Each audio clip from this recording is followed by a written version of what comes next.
Décision Plus est au service des investisseurs boursiers depuis 1987, au tout début de l'autonomie boursière. Notre logiciel de graphique Market Vision Plus et notre logiciel de code dynamique Trader Plus en ont fait sa renommée.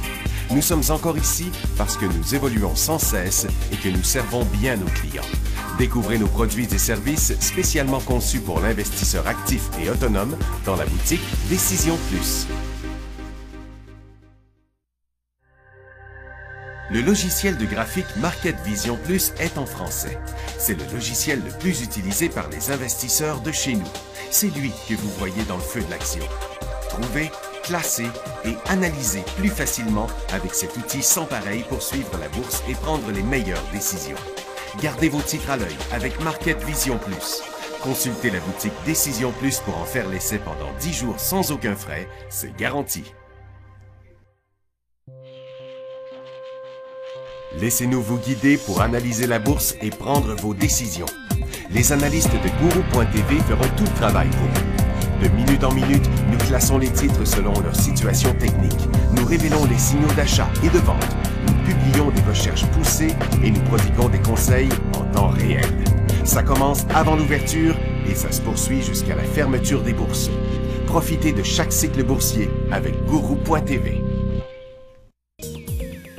Trader Plus, l'instrument du day trader. 50 cotes qui clignotent en même temps. Autant de listes que vous voulez. Graphiques à la seconde. De 3 à 30 graphiques. Des alarmes à volonté. Des listes de cotes préparées. Des modèles graphiques préparés. Prêts à faire feu. Achetez, vendez avec Trader Plus.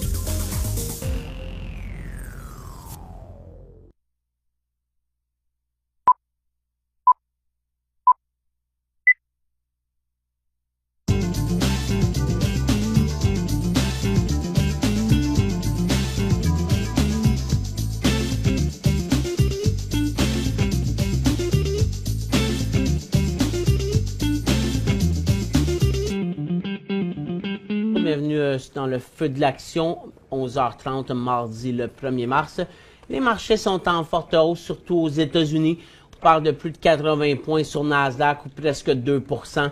On parle d'en haut de 200 points, 220 points sur le Dow. Toronto, on est à 112 points de hausse, 9/10%. C'est surtout le secteur aurifère là, qui ralentit les ardeurs de Toronto. Energy Min, c'est solide. On va regarder les autres secteurs. Le pétrole est en hausse, on est en hausse, mais marginale, c'est plutôt stable. Puis l'or, ça dépend si on la regarde par rapport... le prix de l'or aujourd'hui est à 1232 $. C'est pas une grosse variation parce que c'est hier en fin d'après-midi, après la fermeture du marché de l'or, de ce qu'on appelle le settlement price, que ça l'a beaucoup chuté. Par rapport au sommet d'hier, c'est quand même une baisse d'à peu près 12 à 15 $, mais aujourd'hui, c'est plutôt stable sur le marché. Donc, quand on regarde nos indices, on voit là, que ça a monté en flèche depuis ce matin. C'est vraiment à partir de 10 heures qu'on a donné le coup partout aux États-Unis. À 10 heures, on a eu la publication de l'indice manufacturier américain. On est en hausse à 49,5. On avait 48,2 précédemment, supérieur aux attentes des analystes. Donc, ce qui est positif dans l'indice manufacturier, c'est que c'est un rebond. Ce qui est négatif, c'est qu'on reste sous les 50 points. C'est 50 qui déterminent si on est en expansion ou en contraction. Donc, l'économie américaine reste en contraction. Je pense qu'avec les données qu'on voit là, peut-être que le pire est derrière nous. Le pire, c'était probablement le 4e trimestre, le mois de décembre, puis janvier, là, surtout déjà en février. D'ailleurs, les bourses ont fini hier en février à 0. On a eu beaucoup de volatilité à l'intérieur du mois, mais quand on regarde par rapport au 30 janvier, ben, le 29 février, on était grosso modo au même point. Je vais vous montrer le S&P 500 parce qu'on arrive à notre cible des 196,5. C'est un des points importants. 196,5, c'est juste en dessous là, du sommet qu'on avait fait vendredi sur les indices.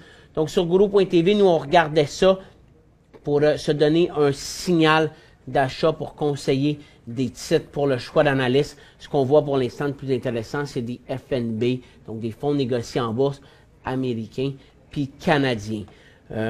C'est sûr que donc, quand on regarde ça, on arrive à notre cible. Quand on vient le regarder dans notre graphique quotidien, on voit donc que Nasdaq, là, on a vraiment, lui, clairement passé le double sommet de vendredi puis lundi, entame un cycle haussier assez clair. Sur le Dow, on n'a pas encore traversé à la hausse, mais on pourrait y aller. Là, le dollar, on était par contre déjà plus solide. On avait passé notre triple sommet une première fois dès la semaine passée. On l'avait repassé aussi jeudi dernier. Puis le S&P 500, mais lui, là, on l'avait passé. Puis quand on l'avait passé, on avait dégonflé.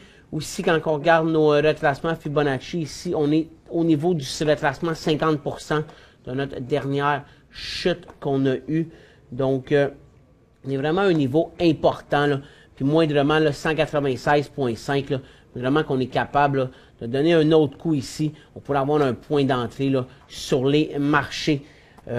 Surtout des FNB en ce moment qui sont plus intéressants. À Toronto, on est dans une formation neutre aussi. On est en train de la briser. Puis ce qui va être intéressant à Toronto, c'est qu'on va aussi, là, si on réussit à décoller, traverser notre long couloir baissier qu'on voit ici. Là. Donc, à partir de 13 000 points, là, un autre 30 points sur Toronto pour pouvoir avoir le go. HXU pourrait être intéressant qui suit le TX60.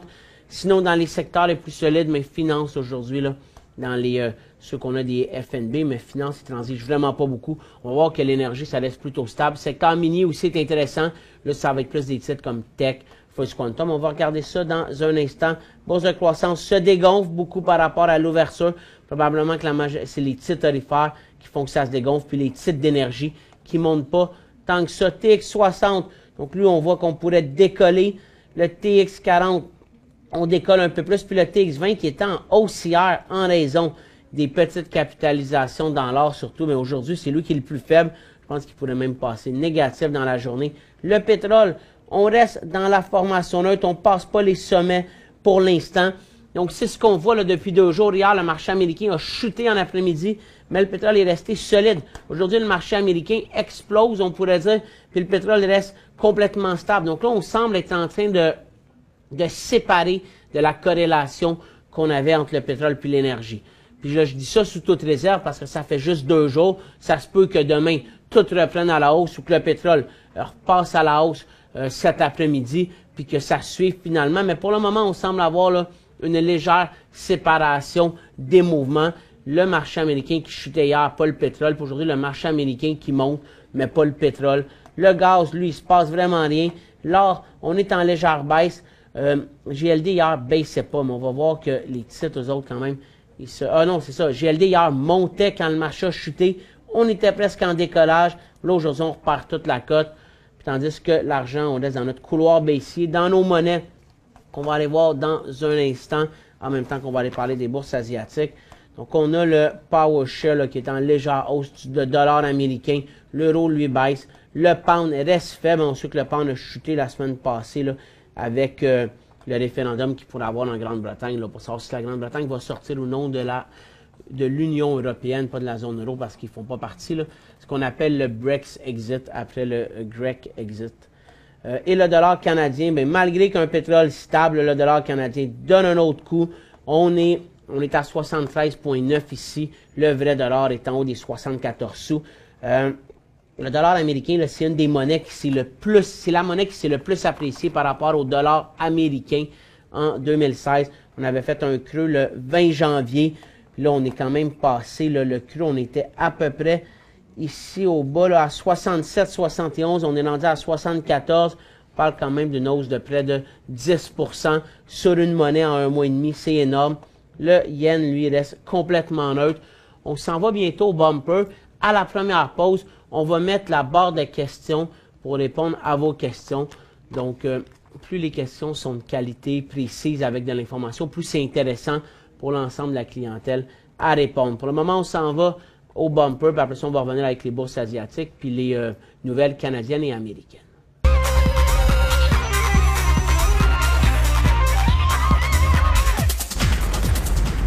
Donc, le Nikkei reste complètement neutre. On a ouvert en baisse, près de 1% pour finir en hausse de 4 dixièmes, complètement stable. On avait juste la Banque du Japon qui a vendu sa première obligation avec des taux négatifs. On sait qu'il l'avait annoncé.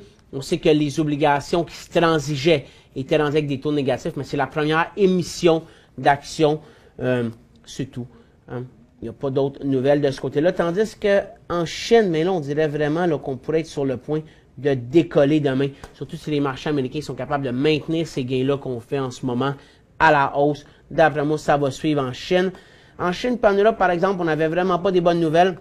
On avait deux indicateurs manufacturiers en Chine. Le premier, c'est l'indice PMI manufacturier chinois qui est en baisse à 49 en février. C'est la lecture la plus faible depuis novembre 2011. Quand on pense qu'on est en mars 2016, c'est plus que 4 ans. Puis on s'attendait à 49,3, tandis que le PMI Caixin, qui est une autre firme qui le fait, ben lui, il est en baisse pour un 12e mois consécutif. Donc, l'indice manufacturier, le secteur manufacturier aux États-Unis, en Chine, excusez, continue à se contracter. On atteint même des niveaux là, assez faibles par rapport à la croissance qu'on avait là, depuis 2011. Donc, la bourse, elle est restée positive de ce côté-là. Je pense que ce qu'on voit, là, c'est qu'on sait qu'hier, la réserve, la Banque centrale de Chine, elle a baissé son ratio de réserve des banques de 50 centièmes de point, 1,5%. Ça va permettre aux banques de prêter plus de 100 milliards. Ça l'ouvre comme 100 milliards en capital que les banques vont pouvoir prêter. Je pense que ce qu'on met sur le marché, c'est que tranquillement, la croissance, le secteur manufacturier va repartir parce que les banques, il faut qu'ils prêtent cet argent-là à des entreprises. Donc, je pense que c'est ce qui fait que ça monte de ce côté-là. Puis on sait aussi que la Chine n'a pas peur de soutenir puis d'injecter des liquidités dans la bourse là, quand ça va mal. Du côté de l'Europe, on est en hausse de 0,82%. En Allemagne, ce matin, on est à 1,52. On doit être encore un peu plus fort que ça. Mais de ce côté-là aussi, l'activité manufacturière dans la zone euro est à son niveau le plus faible des 12 derniers mois, à 51,2. On s'attendait à 51, donc on reste au-dessus des analystes. Mais ça continue à dégonfler. Puis l'autre chose qui est positive, c'est qu'on reste au-dessus des 50 points. On sait que jeudi prochain, pas dans 2 jours, mais dans une semaine, le 10 mars, on va avoir la BCE là, qui va faire l'annonce, la Banque centrale.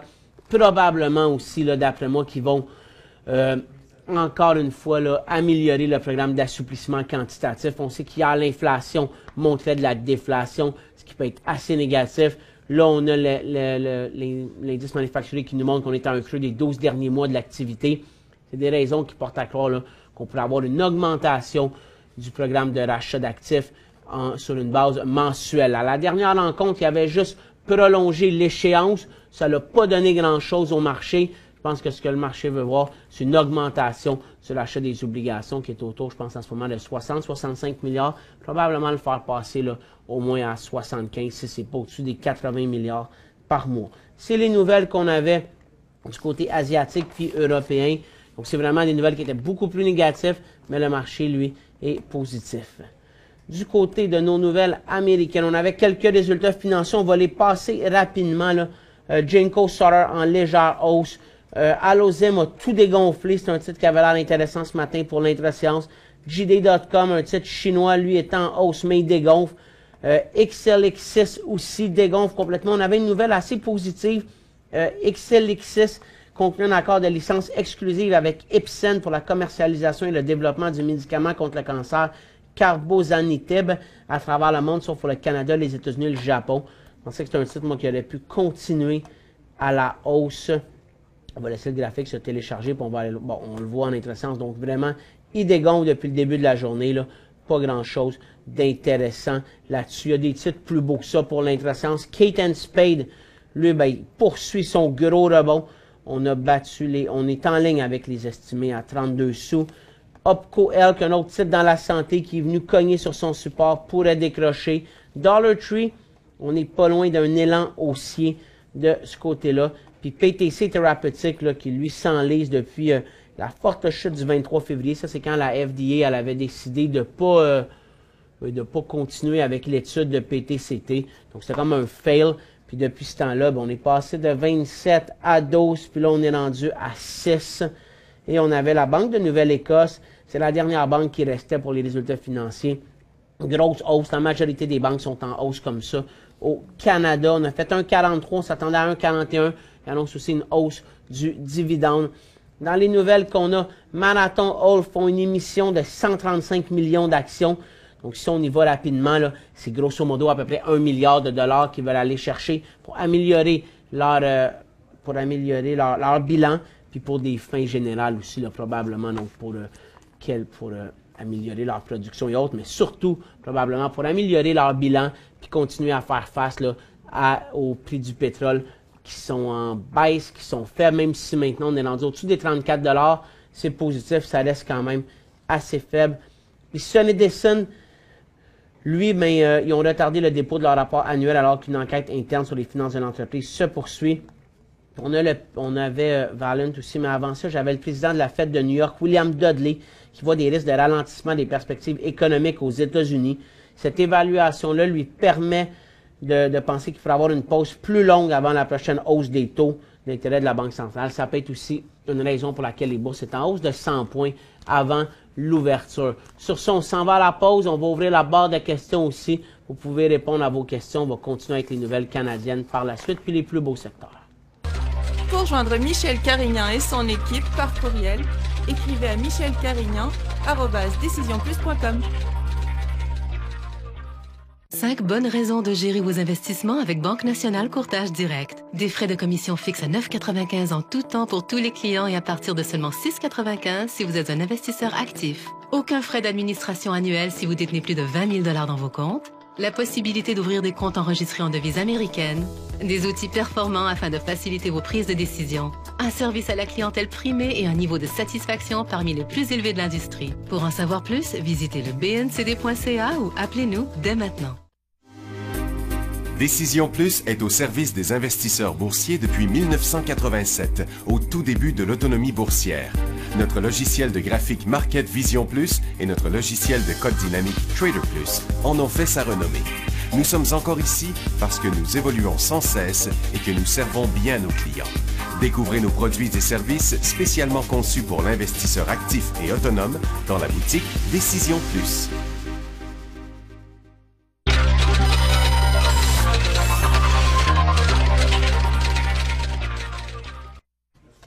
Bonjour, donc il nous reste en fin de compte 2 nouvelles au Canada. La première, c'est Valent Pharma. On sait que hier, là, ils étaient supposés publier leurs résultats financiers. Ils ont dit qu'ils allaient attendre de finir l'analyse complète là, de leur enquête sur Philidor, puis aussi sur une autre acquisition là, que la SEC est en train d'enquêter sur Salix Pharmaceuticals. Donc ça va vraiment mal. On parle d'un autre 10% aujourd'hui, là, parce que c'est hier, après 4 heures, qu'ils ont publié que la SEC enquêtait sur l'acquisition de Salix Pharmaceuticals. On a aussi une nouvelle plus positive sur WestJet, même si le titre, là, on voit, c'est peut-être pour ça qu'il montait depuis plusieurs jours, mais a lancé des discussions avec Boeing et Airbus sur le remplacement de sa flotte de 767. Les nouveaux avions seraient dans la flotte de WestJet en 2019 ou 2020. On avait aussi les données là, du PIB canadien. Donc, on a eu une hausse de 0,2 au 4e trimestre. On s'attendait à 0,1 sur une base annuelle. Ça donne une hausse annuelle de 0,8 %. Donc, c'est une croissance pratiquement anémique qu'on a eu en 2015. Donc là, il faut espérer qu'en 2016, la chute du pétrole et du dollar canadien va permettre là, de relancer les exportations au Québec puis en Ontario. C'est là-dessus que le pays mise en fin de compte avec un ralentissement considérable dans l'Ouest. On veut voir l'Est prendre le dessus. Puis pour le moment, c'est pas ça qu'on voit. Donc, c'est ce qui complète nos nouvelles. Je vais aller vous montrer là, les titres qu'on surveille le plus là, pour recommander sur Guru en ce moment.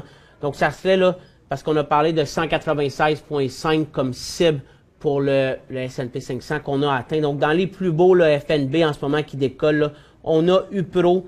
Ici, c'est sûr que les pertes sont un peu plus grandes que ce qu'on surveille d'habitude, mais en raison de la volatilité des marchés. Si on veut acheter des titres en ce moment, il faut être prêt à prendre un risque qui est un peu plus élevé. Donc, UPRO qui décolle, lui, si on l'achète, il faudrait se dire qu'on sort sous le creux d'hier, sous la fermeture d'hier. Hier, on avait fermé au bas complètement. Au Canada, ça serait HSU. HSU est quand même intéressant aussi là, pour ceux qui transigent juste au Canada. En plus, l'avantage de HSU, c'est que la perte est moins grande. Mais si perte est moins grande parce que c'est juste 2 fois la variation, ça veut dire que le gain est moindre aussi. Du côté du Canada, on a HVI. Là, HVI, on sait que c'est l'inverse du VIX. Donc, lui, c'est en hausse déjà de presque 6 5,75 %. Mais il décolle. Donc, avec le marché qui semble vouloir faire des nouveaux puis vouloir réentamer un nouveau cycle aussi, ça devient intéressant. HOU, si on traverse à la hausse, on pourrait avoir un point d'entrée sur HOU. Là, on vient de sortir de notre longue formation neutre là, depuis hier midi. On a donné un coup là, sur un prochain coup pour avoir un point d'entrée aux alentours de 3,30 $ sur ce titre-là. EADX, je préfère EADX à HEU. Je vais vous montrer pourquoi. EADX, dans sa formation 1, est à 18,67 en ce moment, là. Le point d'entrée, il l'a donné ici. Tantôt sur Guru.tv, j'avais parlé de 18,50 $ environ. Donc ici, qui était en haut, c'était soit 18,30, 18,35 ou 18,50 en haut du double sommet d'aujourd'hui.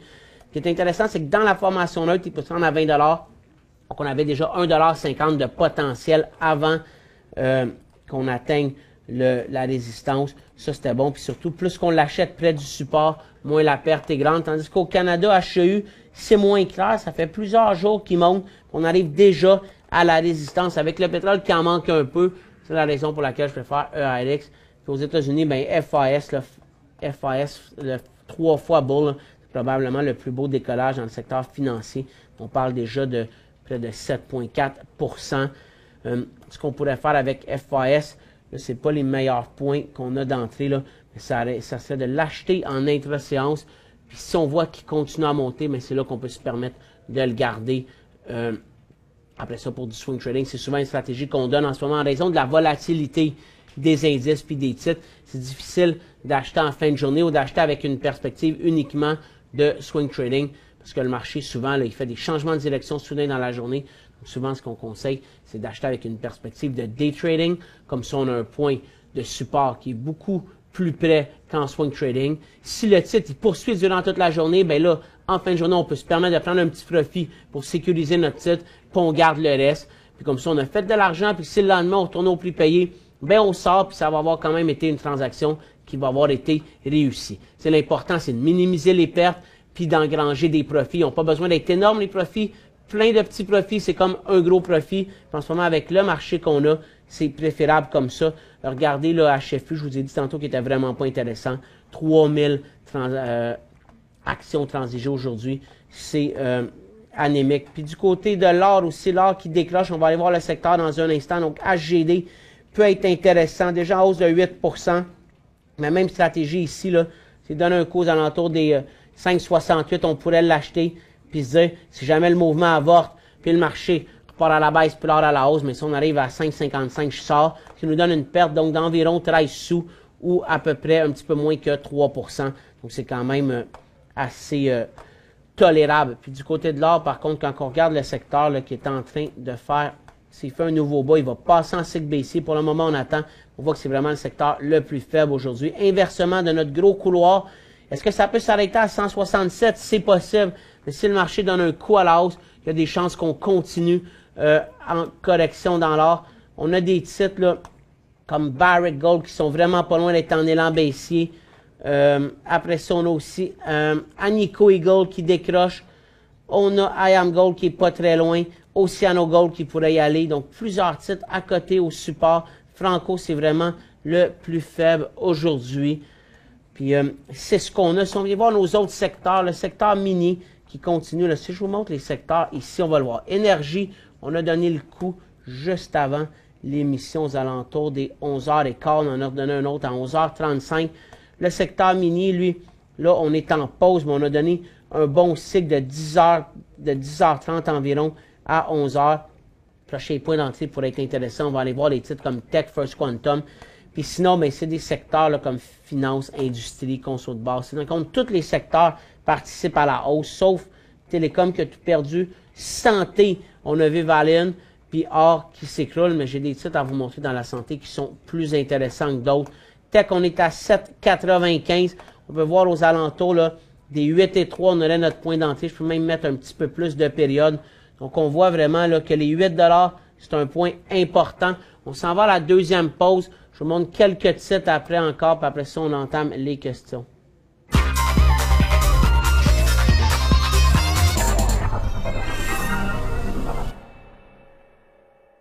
Cinq bonnes raisons de gérer vos investissements avec Banque Nationale Courtage Direct. Des frais de commission fixes à 9,95 en tout temps pour tous les clients et à partir de seulement 6,95 si vous êtes un investisseur actif. Aucun frais d'administration annuel si vous détenez plus de 20 000 $ dans vos comptes. La possibilité d'ouvrir des comptes enregistrés en devise américaine. Des outils performants afin de faciliter vos prises de décision. Un service à la clientèle primé et un niveau de satisfaction parmi les plus élevés de l'industrie. Pour en savoir plus, visitez le bncd.ca ou appelez-nous dès maintenant. Laissez-nous vous guider pour analyser la bourse et prendre vos décisions. Les analystes de Guru.tv feront tout le travail pour vous. De minute en minute, nous classons les titres selon leur situation technique. Nous révélons les signaux d'achat et de vente. Nous publions des recherches poussées et nous prodiguons des conseils en temps réel. Ça commence avant l'ouverture et ça se poursuit jusqu'à la fermeture des bourses. Profitez de chaque cycle boursier avec Guru.tv.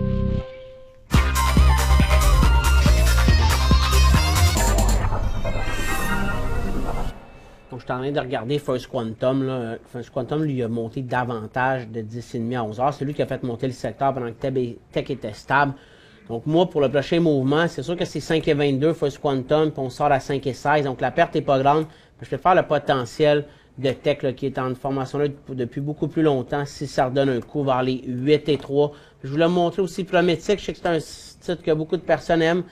Il avait donné un point d'entrée ici qui n'était pas optimal parce qu'on a beaucoup monté puis c'était rendu loin par rapport au support. Aujourd'hui, le point d'entrée pourrait être beaucoup plus intéressant. On est au même niveau que le 24 février, dans une formation neutre qui ferait qu'on sortirait vers les 2,55 $. Donc, on parle de 16 sous de perte plutôt que... Mais j'attendrais là 2,75 $, ça pourrait être mon point. Puis même stratégie ici, si vous êtes nerveux avec le marché, mais vous l'achetez 2,75 $, vous vous dites, si l'élan ne poursuit pas, après, ben, je sors à 2,67 puis j'ai à peine rien perdu. Sinon, ben, c'est le support juste en bas des 2,60 $ qu'on est là. Donc, on a plusieurs questions. On va entamer ça tout de suite. La première, c'est HOU. Les trois premières, c'est des questions d'hier. Donc, HOU, acheté à 3,05 $ vendredi. Bon, on est à 3,28 $. Vous approchez du 10 %. Moi, je pense que vous êtes toujours mieux de prendre un profit maintenant. Vous en avez 4 000. Vous pouvez en vendre 2 000. Vous allez faire donc presque 23 sous sur 2 000. Quand même un bon prix. Puis par la suite, si ça continue, on y va. Puis si ça revient à 3,5 $, vous sortez. Ça, c'est ma stratégie. Si le pétrole va se mettre à la hausse, l'or va-t-il baisser? Je ne sais pas rapport avec le pétrole, ça a le plus rapport avec le marché. Habituellement, quand le marché monte, l'or baisse. Dernièrement, les deux ils ont monté ensemble. Je pense que si on avait un autre cycle, on peut avoir l'impression que l'or pourrait se corriger.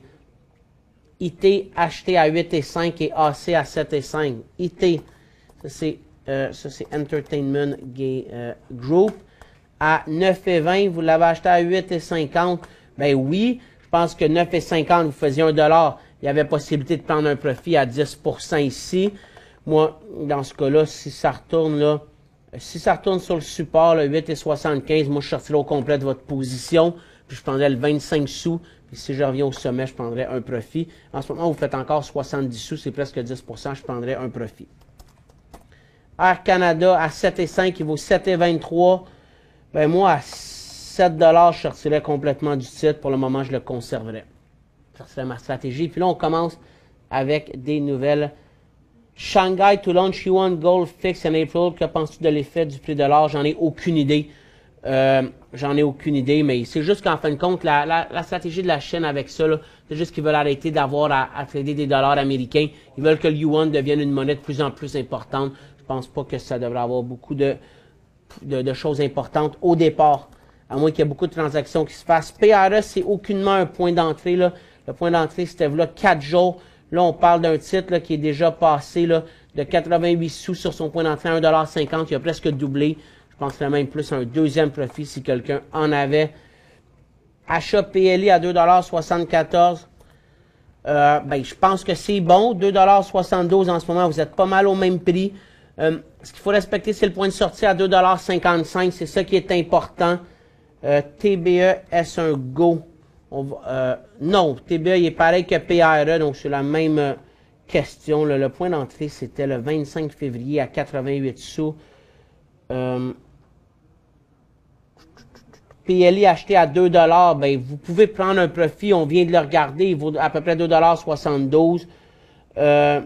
PRE, vous en avez 1000 à 1,42, je me souviens plus exactement c'est quoi le titre, là, mais vous devriez prendre un profit, vous faites 10 %.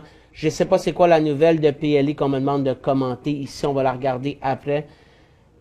Ceux qui m'écrivent, là, SBM à chaud, des choses comme ça, je trouve que ça manque un peu de contenu pour répondre à votre question, c'est pour ça que j'ai passé. Il y en a d'autres aussi. First Quantum, 5,18, acheté à 5,7, c'est correct, c'est bon. Moi, là, Inversement, à 4,73, je sortirais du titre. Puis quand j'approche du 5-7%, je penserais à prendre un profit. CEQP, bon dividende, max, je ne sais pas s'il verse un bon dividende ou pas. Acheter du HOU dans l'espoir d'avoir le baril à 43 $, bonne idée.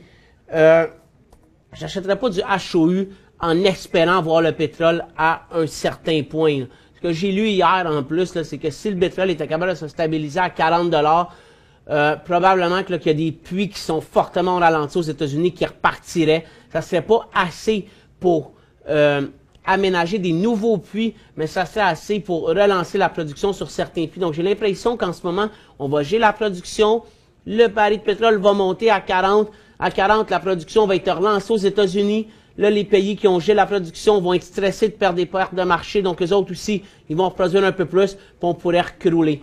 Donc, vous pouvez viser que le pétrole va continuer à monter. Mais quand vous commencez à faire un profit qui est acceptable, il faut prendre un profit. Il ne faut pas viser un chiffre. Le marché, le pétrole, l'offre reste excédentaire. Ça peut monter, mais ça reste un marché qui est quand même difficile, critique.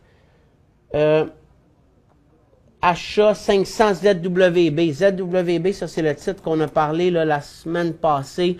Ça c'est le titre des banques BMO, mais que le gestionnaire achète aussi des options de vente pour augmenter son rendement. Vous en avez acheté 500 à 14,60, point de sortie. À 14,60, ben, votre point de sortie, ça va être votre prix payé. 14,60, en plus, ça va inverser là, le couloir. Donc, 14,60, 14,50, c'est votre prix de sortie, c'est votre prix payé. Vous êtes à 15,11, là. On arrive sur une bonne résistance, mais je pense que c'est le marché des cols, les banques pourraient continuer.